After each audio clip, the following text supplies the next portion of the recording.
आणि यानंतर आपण विधानभवन परिसरात जाऊयात। काँग्रेसकडून आंदोलन छेडण्यात आले। पेपर फुटीच्या विरोधात हे काँग्रेसचं आंदोलन असल्याचं पाहायला मिळते। सध्या या आंदोलकांची पोलिसांकडून धरपकड करण्यात आली आहे।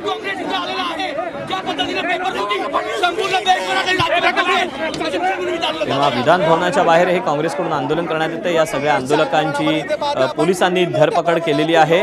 पेपर फुटीच्या प्रकरणावरून सध्या अनेक भागामध्ये राज्यातल्या किंबहुना देशभरामध्ये देखील काँग्रेसकडून आंदोलन छेडण्यात आलेलं होतं आणि सध्या विधिमंडळाचं अधिवेशन सुरू असल्यानं पेपर फुटी विरोधात काँग्रेसनं आक्रमक पवित्रा घेत विधानभवनाच्या बाहेर हे आंदोलन छेडलेलं होतं आणि या आंदोलकांची आता पोलिसांनी धरपकड केलेली आहे। युवक काँग्रेसकडून हे आंदोलन करण्यात येते असं देखील समजतं आहे।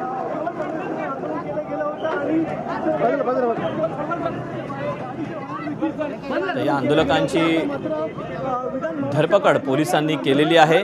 पेपर फुटी प्रकरणी टीईटीचा पेपर हा फुटलेला आहे। हा मुद्दा देखील सध्या अधिवेशनात गाजतो आहे आणि हाच मुद्दा लावून धरत आता काँग्रेसनं आक्रमक पवित्रा घेत विधानभवनाच्या बाहेर आंदोलन छेडलेलं होतं, आंदोलन केलेलं होतं। यात सगळ्या आंदोलकांची पोलिसांनी धरपकड केली।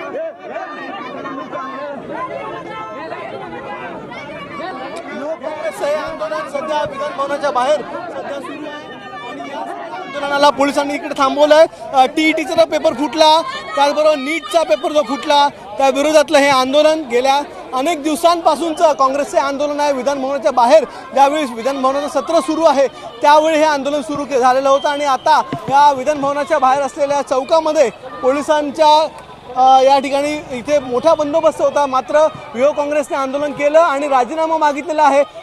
मुख्यमंत्र्यांचा राजीनामा, त्याचबरोबर दादा भुसे जे शिक्षण मंत्री त्यांचा देखील राजीनामा इथे मागितलेला आहे। त्याच्यामुळे आज हे आंदोलन आपण पाहत आहे। युवक काँग्रेस मोठ्या प्रमाणात इथे रस्त्यावर उतरलेली होती आणि पोलिसांनी सध्या या आंदोलकांना ताब्यात घेतलेलं आहे। पोलिसांनी ताब्यात घेऊन हे आंदोलक जे आहे ते आता पोलिसांच्या गाड्यांमध्ये भरून पोलीस स्टेशनला नेण्यात आलेलं आहे। युवक काँग्रेसकडून करण्यात आलेलं हे आंदोलन आज मोठ्या प्रमाणात सगळे युवक काँग्रेसचे जी लोक त्यांच्या गेल्या अनेक वर्षांपासून कार्यकर्ते आहेत, पदाधिकारी आहेत, त्यांनी या युवक काँग्रेसने विधानभवनाच्या बाहेर येऊन आज आंदोलन केलेलं आहे। कॅमेरामन अनिल संघरेसह अक्षय भाटकर, एबीपी माझा, मुंबई।